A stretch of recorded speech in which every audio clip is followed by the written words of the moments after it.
4 দফা দাবিতে ৪৮ ঘন্টার আলটিমেটাম দিয়ে শাটডাউন কর্মসূচি প্রত্যাহার করেছে বৈষম্য বিরোধী ছাত্র আন্দোলন। রোববার রাতে সাংবাদিকদের কথা জানান অন্যতম সমন্বয়ক নাহিদ ইসলাম। ইন্টারনেট সুবিধা দ্রুত চালু করা, বিশ্ববিদ্যালয়ের হল দ্রুত খুলে দেয়া, আন্দোলনকারী শিক্ষার্থীদের নিরাপত্তা নিশ্চিত করা ও কারফিউ তুলে নেয়ার দাবি তাদের। এখন জন্ম সনদ দিয়ে খোলো বিকাশ স্টুডেন্ট অ্যাকাউন্ট, নিজের বিকাশ নিজে কর। বৃহস্পতিবার থেকে শাটডাউন কর্মসূচি ঘোষণা করেছিল বৈষম্য বিরোধী ছাত্র আন্দোলন। আপিল বিভাগের রায়কে স্বাগত জানিয়েছেন আন্দোলনকারীরা।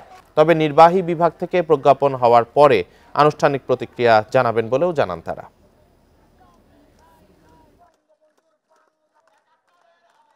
আমরা সরকারকে ৪৮ ঘন্টা সময় দিচ্ছি।